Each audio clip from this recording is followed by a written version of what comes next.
Let's talk legacy.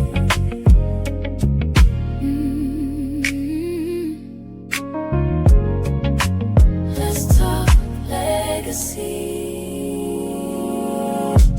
Every dream begins with a story. Every road can lead to glory. Real people, real journeys, sharing wisdom for the world to see. Tell me where you've been, tell me how you made it through. Every chapter has a purpose, and your voice matters too. Let's talk legacy, where the real stories shine. Real hustle, real purpose, one conversation at a time. Let's talk legacy. Come and tell your story today. Hosted by Chantal Taylor, building legacy every day.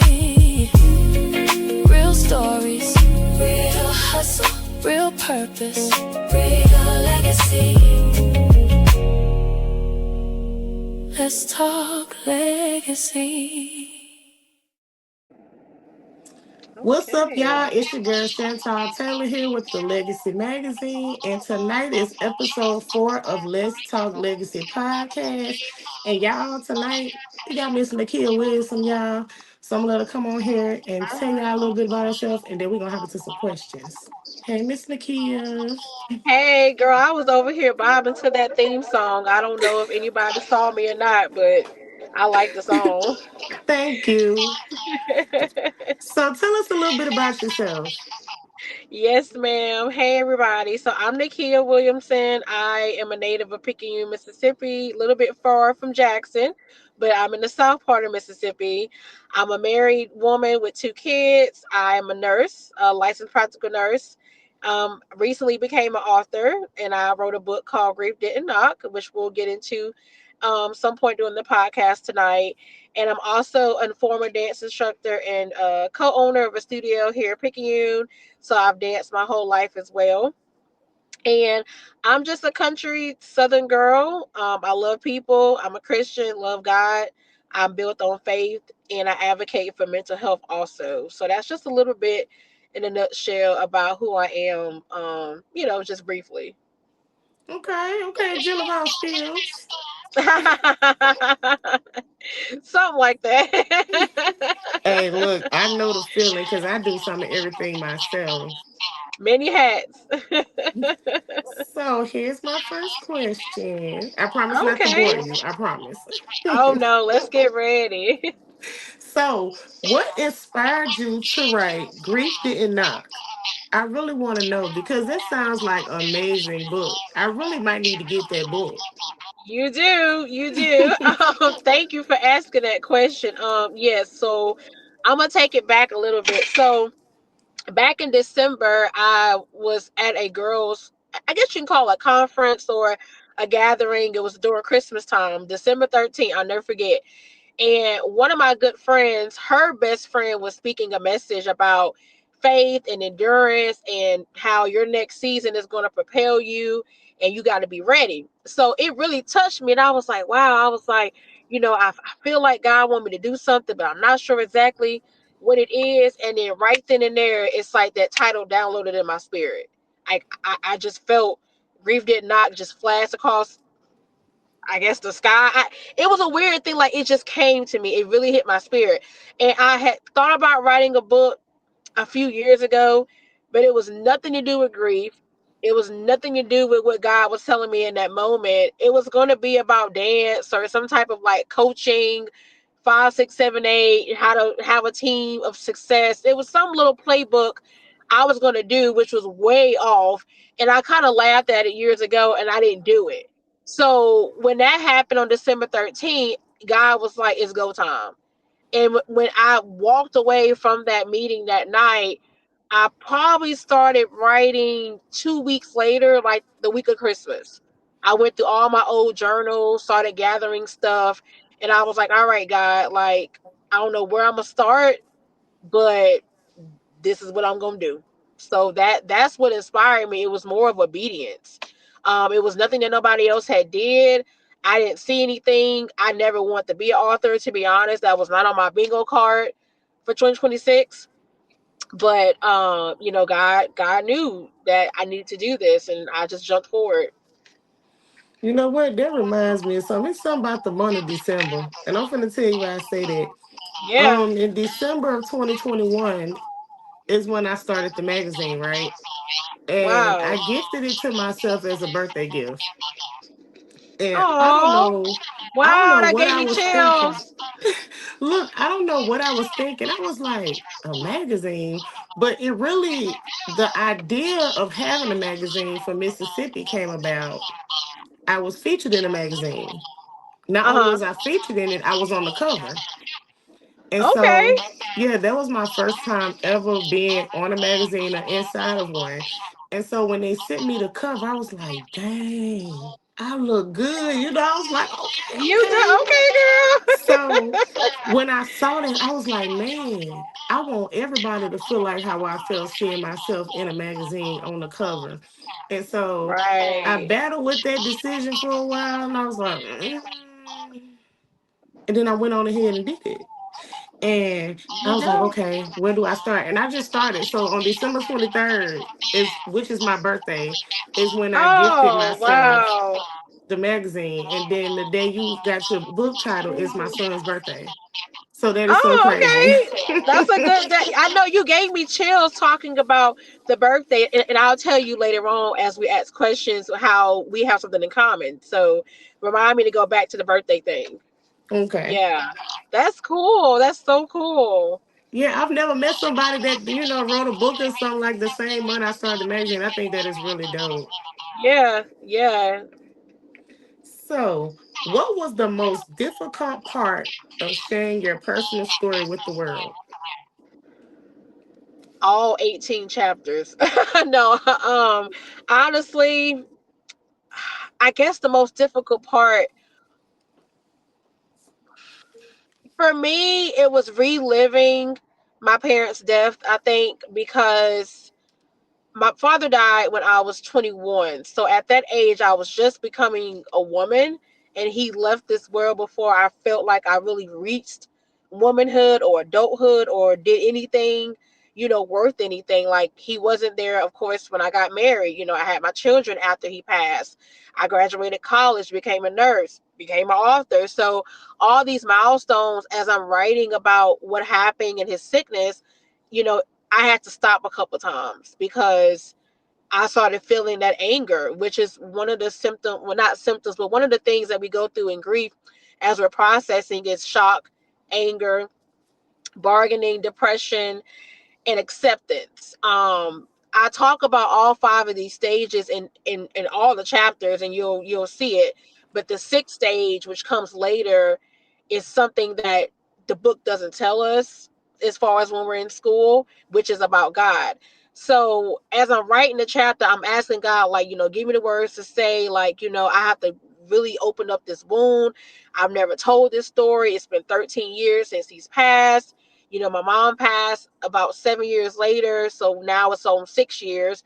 So talking about those deaths and where I was in my life at that time, that was hard because I had just got to the acceptance phase, and then I went backwards and went back to being angry.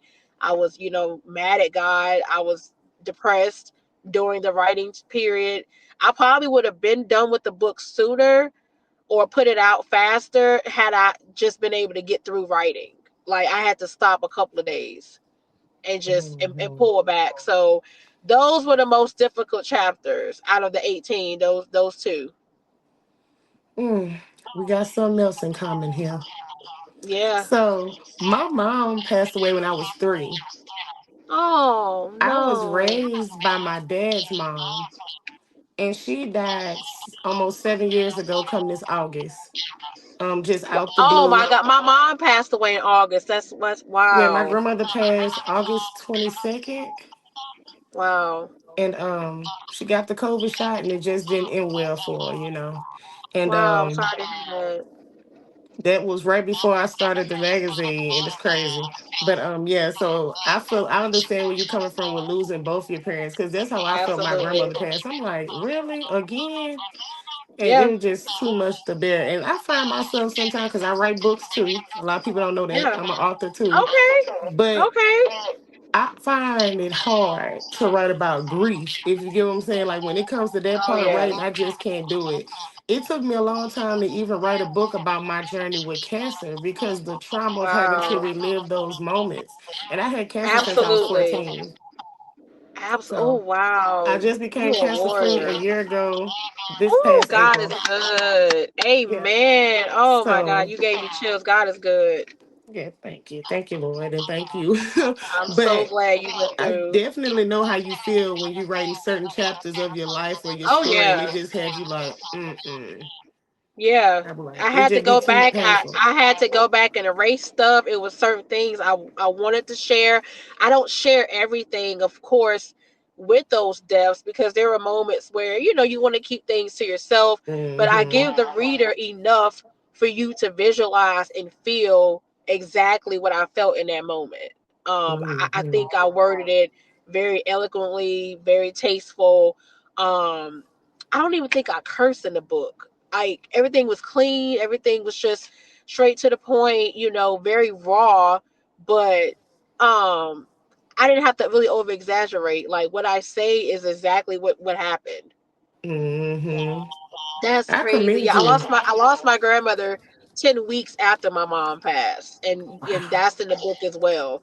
Yeah, and I was in nursing school all at the same time, so there's a whole chapter dedicated to my nursing journey and not dropping out of school because I wanted to keep going for my mom when I should have dropped out because I couldn't focus. My head was in the clouds.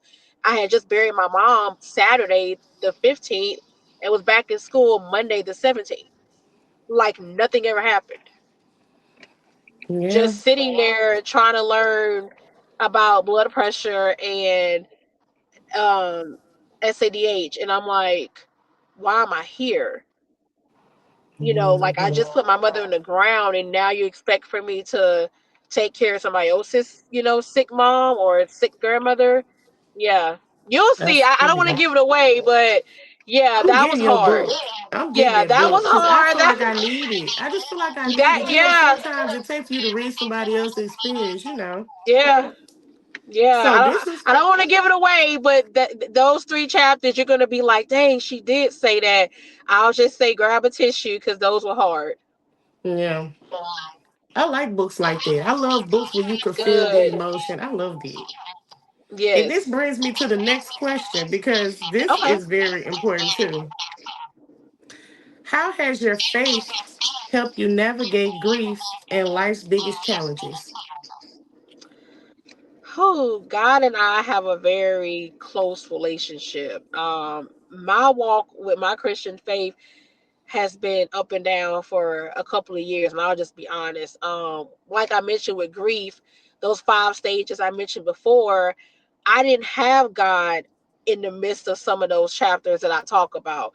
I found God later on in life when I had nobody else to go to, where I had nothing but God.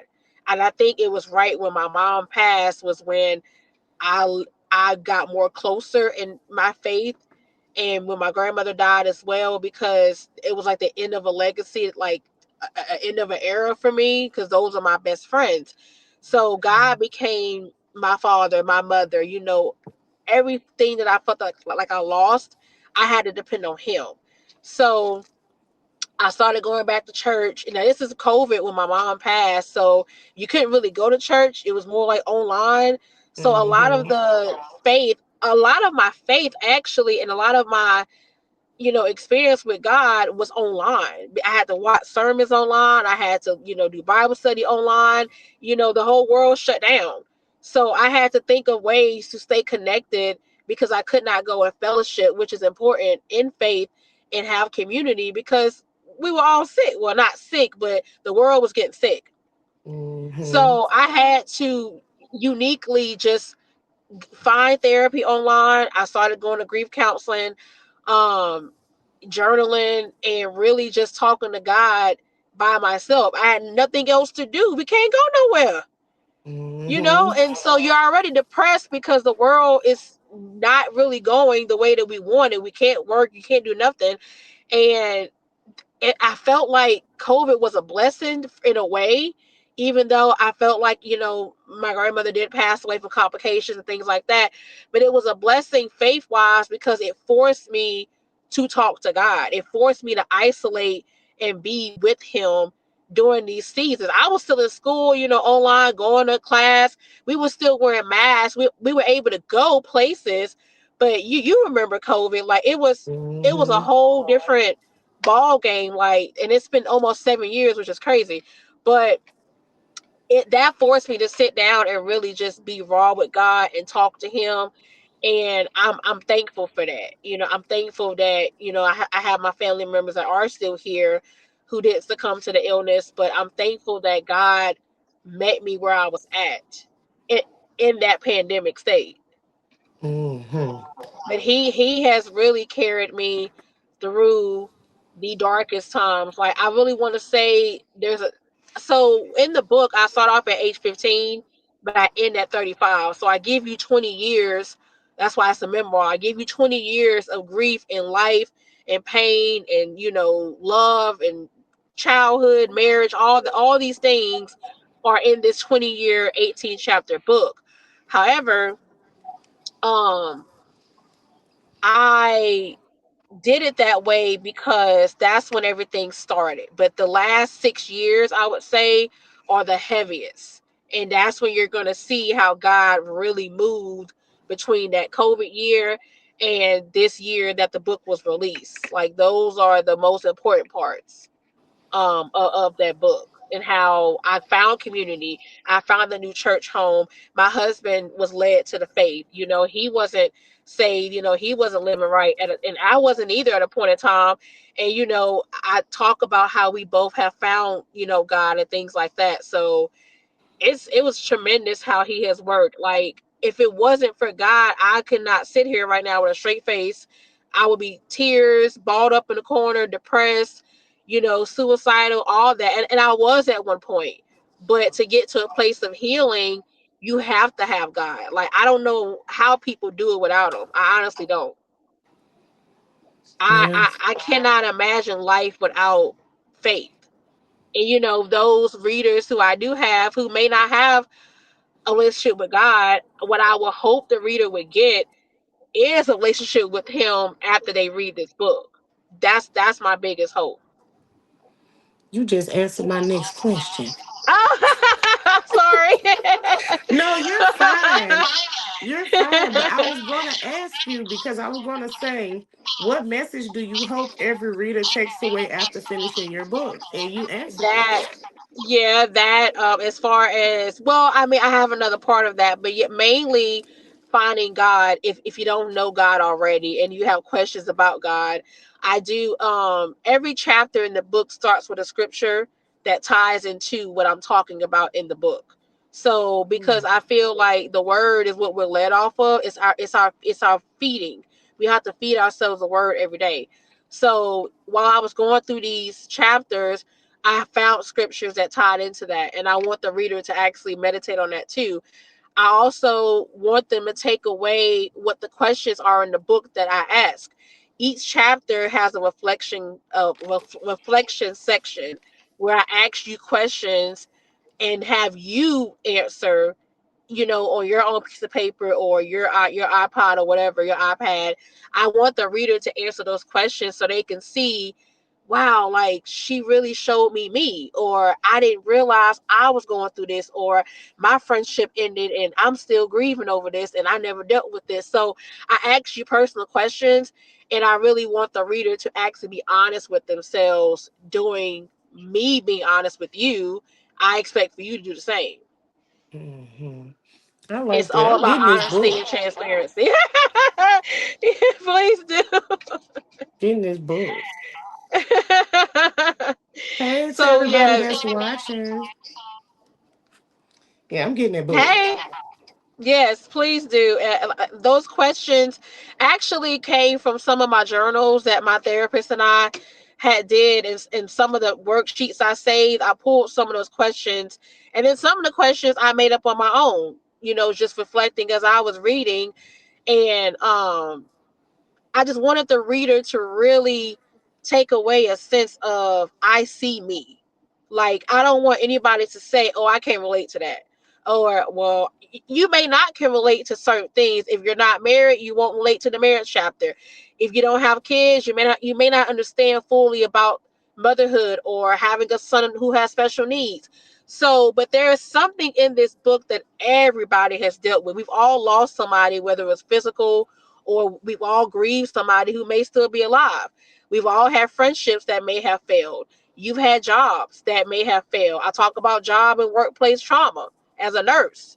Nobody talks about these things, but I was bold enough to say, "Hey, I want to tell my reader, I see you. You are Mhm. valuable and somebody understands what you're going through. Let me talk about it and be the first one to put it out there."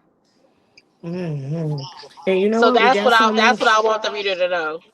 And we got something else in common. My middle baby has autism. Really? How Yep. how old is your baby? He's 12. Okay, my son will be 4 in September. He's I say pre-verbal because I'm not speaking nonverbal anymore because we're believing that he's going to speak. But he is saying a few words, but it is hard with the therapies, and I talk about going back and forth with the testing. And it's I think autism parents are superheroes. Like until you have gone through that, you don't know parenthood. And I'm Mm. no offense to the parents who have kids who are normal and not on the spectrum. I just say you can't give me no advice on parenting if you ain't been in my shoes because it is hard. Yeah. So my hat goes off to you. I know exactly where you're at, mama, and I advocate for it all the time. I love my child, and I'll go to the ends of the earth for him to help him succeed and understand what we're going through right now. Yeah, because right now what I'm working on with him is reading. He's very smart, Yes. but Oh, when it comes to reading, he struggles a little bit. And so I've been dealing oh, with him with that. But it's like you will tell him something, and then it's like he heard you, but he didn't. So it take a lot of patience. It take oh, a lot yes. of patience because See, I'm I'm like, not at okay. that point yet, but hey, girl, I any quiet moment I have, it's like thank you, Lord, because it's always loud and he's always stimming or laughing. I mean, it's cute, but as a parent, you get overstimulated at times, so you have to. I think the Lord was teaching me patience with him because throughout the book you'll see I didn't wait for a lot of things. I'm not a patient person. I was always one that wanted what I wanted when I wanted it, Mhm. and that could be a good thing, that could be a bad thing. So I think my son was gifted to me, and I was blessed with my son because God had to show me I need you to be patient. And Lord, a funny sense of humor he got because it, I be having to breathe when it Yeah, comes or to have a parenting. woosah moment sometimes. Sometimes I go in a Yeah, room and shut the door and be like, okay, yeah, breathe, breathe. yeah, And yeah. then I got So three boys, so I I be know when like, I get done talking to you, I'm gonna walk into something, but I'm enjoying my me time right now. I understand. And that takes me to the next question because with you having a baby with a disability, how do you manage or balance being a mom, being an author, being a nurse, being a wife, being somebody friend, somebody cousin? Yeah, Like how do you balance all of that? time management. I think being a nurse in nursing school, those skills taught me how to stay on my toes.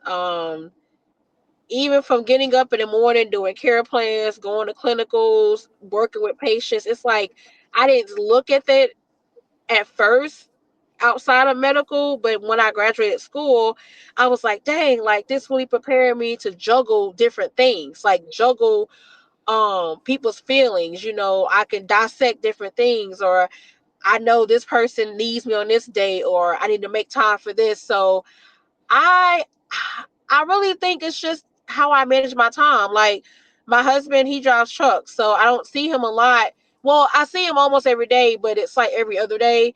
So I know when he's home, I have to dedicate time to him. We go on dates on Wednesdays because he's off because we don't have any other days to do it. So we Hmm. prioritize each other because there's so much going on. When I do things like this, like podcasts or book signings, I do weekends normally, or when I'm not in therapy with my son, or if I have a day off or he has a day off, I plan it out around my child. Like everything goes around my children. My daughter Mm-hmm. has dance on certain days. It's summertime. She doesn't have dance right now. She does softball. I had to juggle going to softball games, promoting the book, full-time nursing job. I used to work home health. I would see 45 patients a week, and I was still taking him to therapy after that. Or I would take him to Mm-hmm. therapy before in the morning and see 5 patients after that. I was burnt out though. So in a way, I was managing it, but God was like, hold on, like you chill, like you need to chill. So I'm not in home health anymore. I work from home now overnight.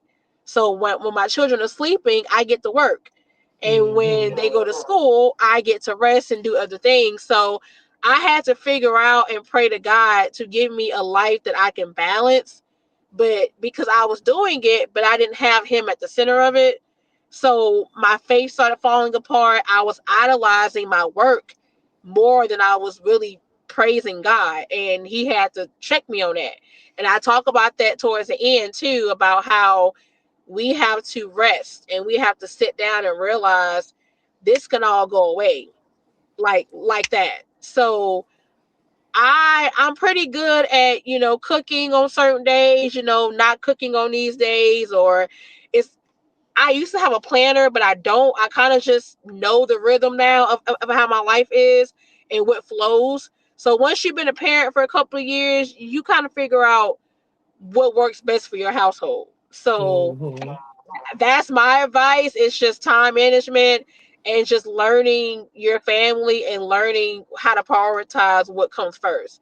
Nothing comes before God, and then, like I said, my husband and then my children. um Anything else is just extra bonus. I gotta fill it in. I don't even prioritize work like I used to. I mean, I work my shifts, but I'm not gonna come in extra. I'm not trying to do anything extra right now that he doesn't tell me to do, because I know burnout is a real thing. So I'm being careful with what I select. I'm careful with the projects I try to work on. I always consent with him before I do anything, because I don't want to overload myself again. Right.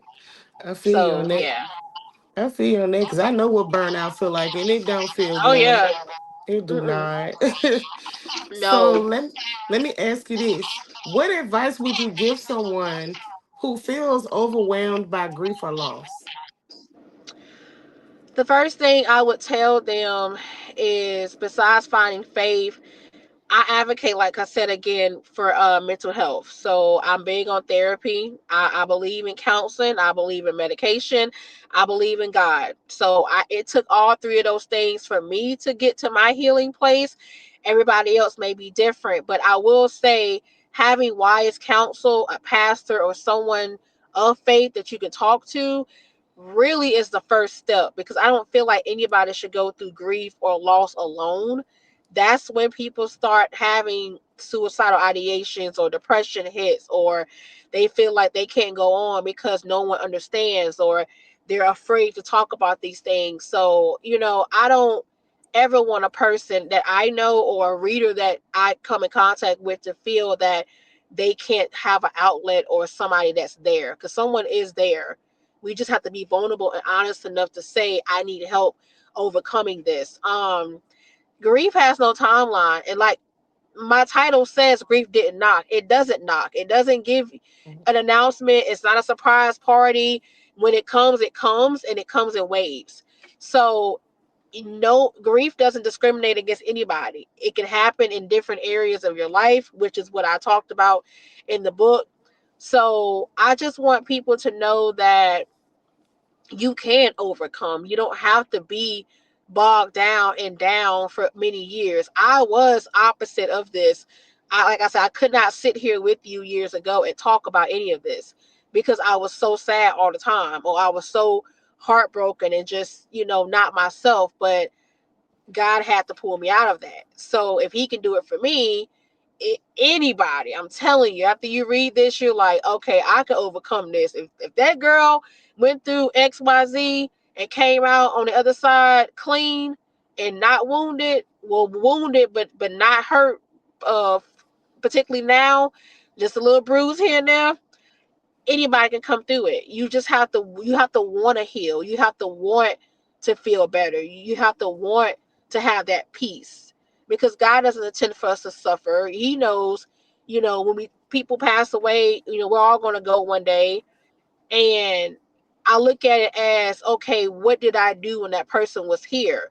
Did that person leave a legacy behind? What can I do while I'm still here to make sure I'm happy now that they're gone? So it's just all a process on how a person feels and what they believe. But I feel like God, it has to be the center. Like, whether you go to therapy, whether you need medication for anxiety, whether you need an evaluation to get through, don't be afraid to say I need help. Mhm. Just don't be afraid, because you don't know what may come from that. Yeah, I agree. And I'm not gonna lie to you. I don't have a problem with therapists. I think my problem is when they begin to get you to start opening up and you have to open up those old wounds. That'd be my problem Yeah. because I'd be like, oh my God, no. You sound just like one of my best friends. She's tried to go back, and she was like, I don't like talking about my problems. I said, well, that's kind of why you're there. So I'm like, Look, like, is it a problem? Or she's like, I don't like telling people my business. And I'm like, well, that's what they're in business for. You got to kind of tell your all. So, which is why I guess I wrote a book, because I was comfortable sharing my darkest things with this therapist, or more than one therapist. Then I decided, well, if I can tell them, I can tell the world. So I mhm. got big and bold and decided to share that with the world. Not saying everybody has to do that, but it was therapy for me when I wrote the book. Like, that was a whole nother therapy session on its own. But you sound just like her. She was like, no, I don't want to tell people. And that's fine. It's not for every I have another friend who is like, I'm just gonna go to God. I'm fine with that. He is the ultimate counselor. Like, I believe in that. But for me, I had to do the big three: the pill, the Bible, and the talk. So Yeah. that's what worked for me. And I know I need therapy because I'm gonna tell you, I can't even go to my grandma's grave without losing my mind. So I stopped going because Wow. it was just too Yeah. painful. And then, like with therapy, I Yeah. was going to therapy, and if for some reason this therapist just kept itching at the same question every time. And one day I just told her, I said, if you don't stop asking me the same question, she was like, but we have to get to the root of the problem. I said, well, you're not gonna get to it that way, Yeah. And I Yeah. stopped going because she was irritating me. But I said I'm gonna Yeah. find me a good therapist this time and try to stick it through. I'm a little nervous, but I Yeah. think I should do it. I I think it's think time. I think you'll be fine. I think you have to find somebody that really matches you. I always tell people, do your research. Look at the bios, look at the feedback from other clients, and you'll kind of find that person that you feel you can match with. It's like a relationship. If it don't work, find you somebody else. I'm not saying like go hoe around it like that, but I'm Yeah, saying, like, when you're giving yourself to another person in therapy, you want to make sure that y'all are aligned, or connected. So I would say keep going until you find that perfect fit. But my sister, um to this day, won't go to my dad's grave, and it's been 13 years. Like, I would ask my sister sometimes, or I would ask my cousin to go, and they'll just tell me no. And I used to be offended and be like, well, why you won't just go out there, like, like, this is our family member, this is my dad. But I had to realize that their grief is different than mine. I processed it a different way. I go every year, and I've gone for 13 years every year. She yeah, won't go. She has not been there since we put him in the ground. And I don't know if she ever will. I'm praying that, one day, she can, without, like you said, like, losing it. But I don't judge people by that. I can go and sit and talk to my grandma and have a whole conversation, and cry and laugh and go home and be okay. My aunt may not can do that right now. She may still be sensitive to that, and I have to understand that. So you're not yeah. alone when it comes to going to a grave or going to, somebody's home or their old clothes, things that may trigger you. It takes time. And that's what I want people to realize. It's not an overnight thing. It took me a couple of years. It may take you a couple of more years. It may take somebody a couple of weeks and they're fine. It may take a lifetime for somebody. They may never get over it. But I feel like time heals all wounds, and at some point you will be able to go and smile and say, I'm okay. So Yeah. that's my prayer for you, is to be able to sit there and not lose yourself, and really just have that moment that you need. Yeah, because I go and I be sick for days behind that. And I think the Yeah. reason is because in her, like that last week of her being alive, I spent that week with her. Like me and my Yeah. children's dad was taking turns sitting with her. And then I had to watch her go Oh. through that. So I kind Yeah. of watched her pass away in so many words. And Yes, so I I did think that's too. the hard part. My grandmother was on hospice, and I told her the night before, go ahead and go. I kind of gave her permission to leave in peace, and the next morning she passed. So I That's had to, crazy. yeah, I talk about that in the book, how I was there, and I cleaned her up, and I sat there for an hour and just watched her lay there gone, and I was able to do it. Some people are like, how in the world did you touch her like when she was gone? And I'm like, God gives you strength in most undeniable ways, because I know that wasn't me. Like, I could have never sat there and helped that nurse clean my grandmother and dress her for the morgue, but Yeah. I did. That was my way of giving my last testament to her. Like, I want to take care of you. I promise you I wouldn't leave you. So I didn't leave her until they came and, took her body. I Yeah. stayed. So looking back, it's scary, but I'm like, you know what? I'm glad I did that, because I wanted to make sure she was okay. Hmm. So yeah, everybody processes grief differently, and God shows up in mysterious ways. So when it's that time for you, he'll show up for you too, and you'll be amazed and say, "Wow, I was able to get through it without being sick today." It just Yeah. takes time. It Yeah. just takes time. I'm gonna work on it. I'm gonna work on it because I do be wanting to Yeah, you'll be go. fine. And then sometimes I tell my kids, Dad, like drive by there and see if it's clean. Make sure her grave clean. Yeah, Check how she do it because I can't yeah, do it. But every year yeah. for her birthday, I honor her, which I've always Oh, done that. Even when she was here, even on the day she passed away, we let balloons go for. We have a little get together, and see, yeah, she was yeah, really like the only family I had when my mom died, besides my sister.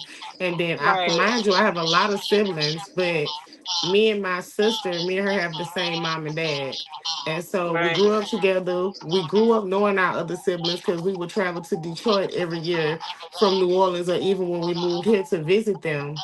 But my Okay. grandma, she was like my everything. So when she passed, I was like, Jesus, I know you ain't do this to me. Like not right now. And what it was so weird how it was happening because it was multiple people that I knew just passing back to back to back to back to back. And then when it got to my grandma, I was like, nah, Jesus, you snapped out with this one. Yeah, I was like, what's yeah. going on? Not this one. Like, and then, like, I remember when they made me leave out the room with her, and I looked at her because she was fighting so hard to try to stay here. Yeah. And I said, Grandma, if you tired, I said, just go on. We gonna be all right. And she Yep. looked at me and she smiled. And I knew when she did that, I knew I wasn't gonna see her no more. I knew it. I Yeah. felt it. Like I it knew was like too. the feeling I felt. It was so weird. And I'll never forget that Sunday we went to church and the pastor said, Lord, let your will be done for Mother Taylor. And when he said that, I Oh it's like wow. jumped up by my seat and I ran to the altar and fell. And I literally could feel that my grandmother was gone. After church Yeah. was over, my sister called up there to check on my grandma, and they had told us our grandma passed at 9:30 that morning. Oh wow. And So you we were at didn't find church. out till noon. And I was like, what? And I never cried. Wow. Like I went to the hospital, seen before they took her to with the morgue or whatever. And I Yeah. remember the day of her funeral. I don't think my feet touched the ground. That was the first time my heart just dropped out of my chest. I was like, oh my God, Yeah. this is really real, like. Yeah. So I still deal with it. Yeah. I'm doing better with not Yeah. crying all the time. That's good. Because there used to be a time I couldn't talk about it without crying, So I feel like And I'm see, look where healing. you at now. Look Yeah, at I the feel like I'm progress. healing little by little, That's good. But yeah, I'm That's trying. good. I'm That's trying. good. No, I know exactly what you're saying. Like that's good that you can talk, like you say, even if you do get choked up, it's you're still composing yourself. So I just think every little piece that you'll look back at, you'll be like, wow, I remember when I couldn't talk about this and now I can write about it.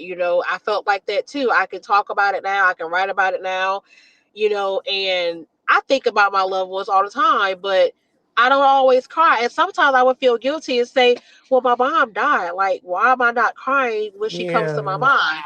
I can't cry anymore because I think I've accepted it and I know she's okay. I miss her, but it's like I don't instantly just bawl my eyes out like I used to. Like even when I Mhm. read the chapter, like when I first read the chapter when the book came out in April, um, I couldn't read it. Like for some reason it was hard to read it, but then I read it like a week ago and I was like, okay. I'm like, that's progress. Mhm. There's That's been there's 6 years. big So progress. yeah, yeah. So like I said, my hat goes off to you. I know exactly what you mean. Ooh, I got teary eyed. I ain't gonna lie now. I told you, grab your Kleenex. I'm sorry. I ain't mean for this to be like Look, that. I was trying to hold it. I was like, all right.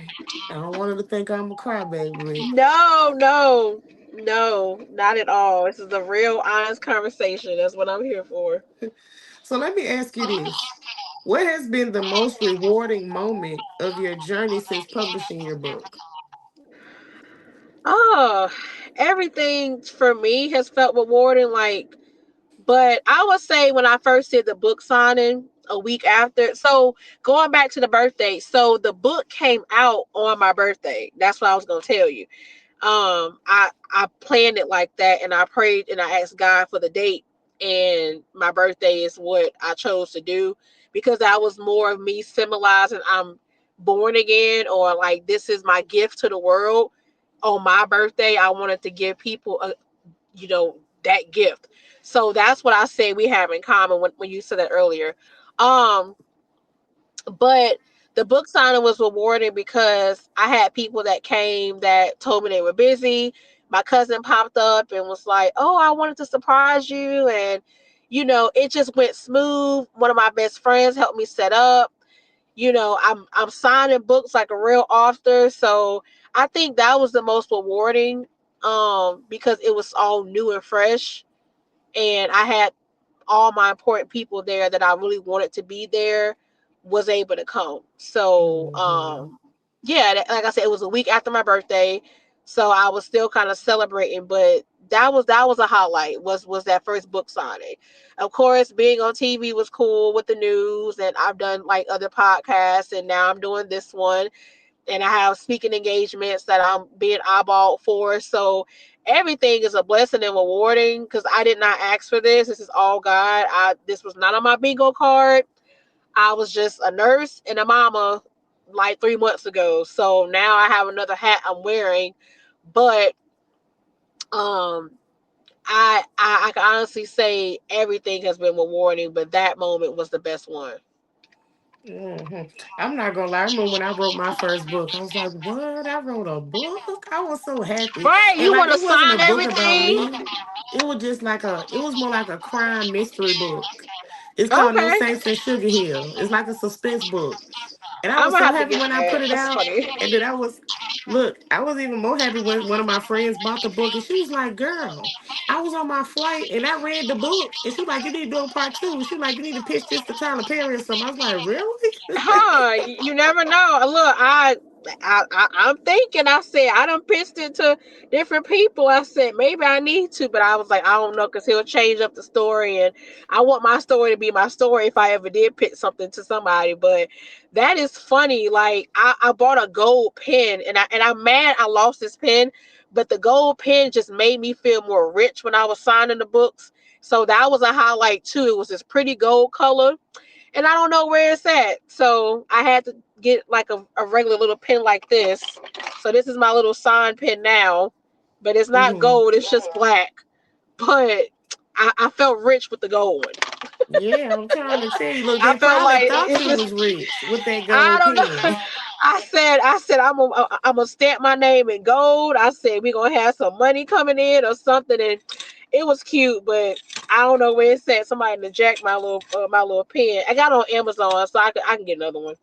Well, look, But I whoever would. dropped that pen, give it back. It Give her probably got pen back. left at the venue because we had to clean up the venue. I'm sure it probably got swept up or left, but it's okay. But yeah, that was the highlight. That was the best day. So what's next for you? Are there any upcoming projects, speaking engagements, or events you're excited about? Yeah, so I do have one engagement that's coming up possibly in October. I'm still thinking about it, so I have not made the decision yet. I gotta go into prayer about that one, but it's pretty big. It'd be one of my first speaking engagements outside of here. Um, I will be hosting eventually a Christian dance class. I've tried to host it before, but the date is just not working. That date that I chose, it was so many events going on, like everybody's out of town. It was summer. So I said, okay, well, summer is not a good time to do stuff because people are on vacations. So the Lord was like, okay, I'm gonna give you the date later. Just wait. So eventually I do want to do that. Um, I'm probably going to do a vendor spot in August in Hattiesburg. There's the last podcast I did with Prophetess Valencia, she's hosting an event in Hattiesburg, I think August the 2nd. So I may be out there with the books and some merchandise and just kind of getting to know that sector of Mississippi, and just whatever speaking engagements I have, whoever wants me to come out, I'm just open to a lot of things right now. The book's only been out 3 months almost, and I've done a lot in those 3 months. So I'm just like, God, I'm thankful for whatever you have for me. Um, I'm all for it. Like I said, I've done the news, I've done podcasts, I had a magazine offer. So I don't take everything because, like I said, I'm very discerning of everything and what fits my brand right now. But I have some things going, which is a good problem to have. I'm just Hmm. trying to figure out exactly what I want to do. I understand. I understand. Timing. Like I said, the whole burnout thing. I'm not trying to burn myself out, but I definitely am praying and being discerning over opportunities. So I got a feeling that y'all will see me somewhere outside of Mississippi very soon. That's what's up, clocking. Yeah, that part. So, like I said, I'm just trusting God right now, and whatever He leads me to. I had somebody today who read the book send me an Instagram thing about Black authors, and said, "Oh, I thought about you," and I'm like, "What?" Like, I'm not on Instagram like that, so I don't see stuff like that. But they tagged me and was like, "Yeah, you should apply for this, and it helps with branding, et cetera, et cetera." And I'm like, "Okay, cool." So I apply for that. So we'll see if I get that. So it's like I like when people tell me things or keep me in the loop because it makes me feel like you think highly of me or you think that I fit this type of, genre or business adventure. So yeah, um I'm just open to anything. Not anything, but anything that's gonna glorify God and that will put my story in the right hands. That's what I'm Hmm. looking for. Not Right. We anything. need the alignment. Okay. It must align with Yeah, what she doing, y'all. yeah. Alignment. Yeah, Okay. that Not no that that foolishness. part. Yeah, that part. I don't just take stuff just because okay, we're gonna pay you to do this. No, like does it serve purpose and is it aligned with what I'm trying to do? Yes. Hmm. So That part. I got one more question for you. Then I'm gonna let you Okay. tell everybody where to follow you, where to purchase your book, Okay. and everything like that. Okay? Yes, because I got it right here. I'm gonna have to send you a copy if Girl, you want to show us that sign one. book now. You know what? If Go you and tell if us. Go you and show it to us, baby. if you wanna sign copy, I do sign copies. I can ship it to you because I want to personalize and put a little thank you bag together for you too. Oh, y'all, she give So away yeah, goodies with her books. I'll get your information so I can send it to you personally. I'm getting me a book, baby. I'm getting me one. You just wait till I knock these bills out. I'm coming for the books. Oh no, Don't girl, y'all just hate I got you. bills?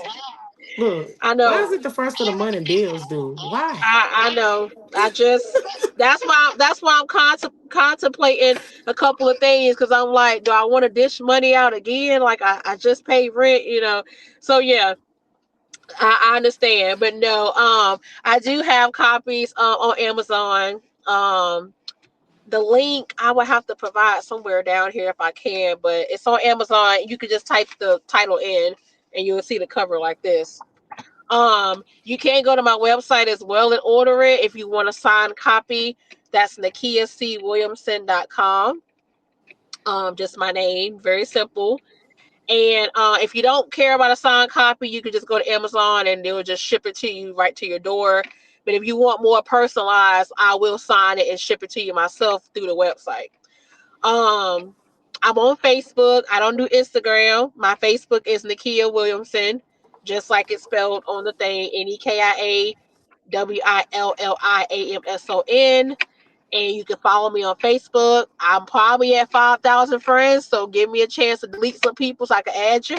Because I think Facebook flagged me yesterday. So I got to make some changes because I can't add nobody else. But no, I'll definitely add somebody if they're interested in following. They can do that. And yeah, like I said, I do TikTok, but I don't really post on there.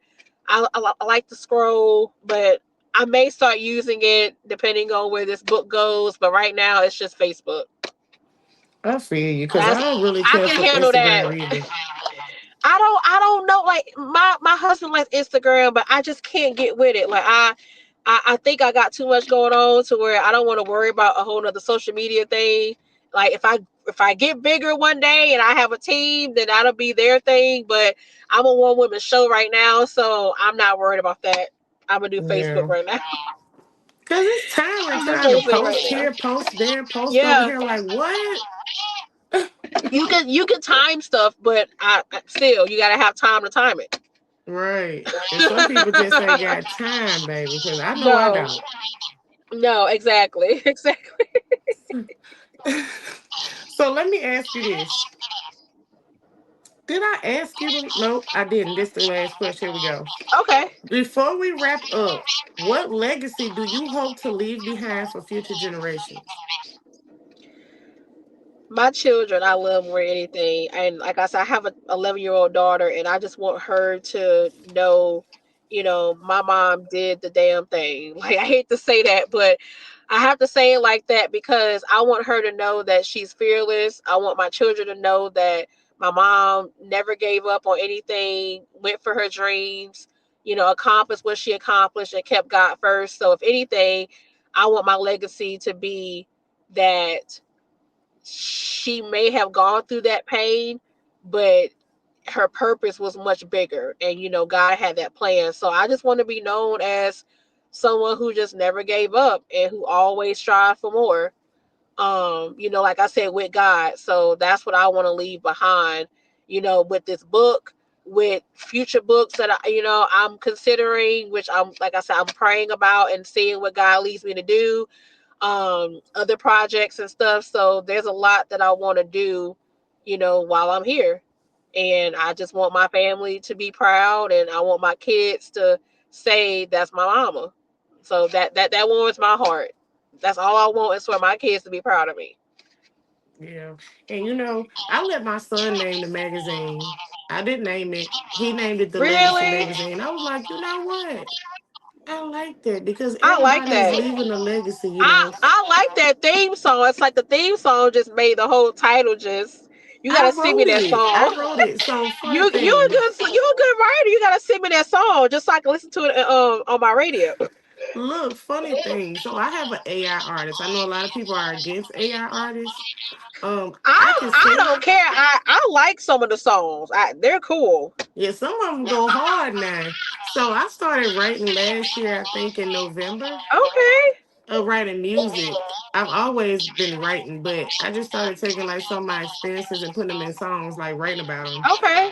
And so my auntie was telling me about creating AI music, and so I did it. And I was like, oh snap, this a hit as a song. Yeah. So I'm like, maybe one Right. day I could be a songwriter or something for somebody, you know. But yeah, That's I write good. about my life experiences and put them in songs. So that's kind of how I'm I healed telling through some you. things. I don't know if they heard the theme song, but the theme song was T, so I can only imagine your other writing skill. That's amazing. Thank you. I'm about to send it to you. It ain't no vulgar stuff. It ain't got Yeah. no cursing or nothing. It's like smooth I R like and B. I like good clean music. I love R&B. I bump my 90s because ain't that really out right now that I really like. Well, it's a couple Yeah, artists I the like, new but music getting terrible. yeah, but I don't know you can what's tell going I'm on. telling my age. Look, where's the Aaliyahs and the stuff like that? Because I Yeah, don't know what this yeah. new stuff is. Well, speaking of music, I forgot to tell you before we go. Each chapter is a song title, so you'll have fun with that when you read it. So Oh, it's a song title based off of some of my favorite artists, men and women. So it's a play on words though. So not that's every dope. title means not every title means what the chapter is going to be about, but it makes sense when you read the chapter. Wouldn't that be dope if you could do like a series where the series start out with that song playing, then you go straight? That'd be so dope. I know, I know. I gotta say, I used to always just like music, and my teacher bought the book, and she was like, "Yeah, I had to catch on to these titles." She said that was really neat how you did a play on words. So I was really good at English, and people always said I should write, and I was like, "But I like to be creative," so I had to make the book scripture R&B song slash raw. Like I just wanted people to see me. So yeah, I just want Hmm. to tell you that. So when you get it, you'll be like, oh okay. She said that about music. When I order my book, I'm gonna go live with my book, baby. Everybody gonna see my Please book. do. Please Okay? do. Cause go Please get the do and book, tag y'all. me. Please do. I had so much fun with you. Thank you. And look, y'all. This was so cool for episode 4. I'm loving the episode so far. It Y'all coming in so is. strong. It's hard to not like them, you know? I know. I watched the other ones and I was like, oh, I said, I'm next. I told y'all, it's just basically like sitting at the table at your grandma table, talk to your little cousin or something. Just Drinking be kicking coffee. it. That's how I You- feel. I feel like I've known you for way longer than the hour that we've been talking. well, that's a good thing. That means I'm very easy to Yes. deal with. Yes, I would definitely be sharing more of you, and you have made a friend, girl. I love it. Oh, thank you. So for everybody that was on here, I saw a few artists. I know we had Kai Soul on here. We had a Miss Devlin Duncan. Um, Oh, that's my girl. Hi. I think she tagged the Katina Zapora. Yeah, she tagged some of my church members and women that's in the community and stuff. Yeah. Oh, that's so sweet. Yeah, it was a few people on Yeah. here. Everybody didn't comment, so I can't really see, but it was Yeah, it was no, quite a that's few people there. fine. So That's I fine. I want was gonna share it on my Facebook, but I'll have to share it after we hang up. I guess now I don't want to leave the thing. yeah, and just so everybody know, you can always go to our YouTube channel, which is the Legacy Magazine, and you can find the podcast. You can also find us on all streaming platforms that allow podcasts, and you can always come back here to Facebook and do a replay. I want to thank everybody for tuning in to episode 4 with your Yes. girl Oh my God. Chantal and Miss Nakia. This was really fun. It Now, was fun. I'm a little nervous for this next part, y'all. For all you holy rollers, sanctified, Holy Ghost filled people, water Hang baptized. up the phone. This next segment ain't for you. Tonight, It ain't for me either. look, tonight we got Mr. Nitro. His song is called Get the Chili. To me, it reminds me of like Easy E Ice Cube era, like right up in there somewhere. A little bit That of was my Tupac dance too. Like era. he got a little West Coast vibe to him. So I'm cool with that. But if you don't like cursing, this ain't for you. So thank y'all for tuning in to episode 4. And until next time, be easy. Bye, y'all. Thank you so much. See you later. Man, them niggas tweaking, man. Talking about fuck get them my niggas. bag and shit. Hey, yo, Fred. What's good? Give me a funky ass bass line. You already know, cuz.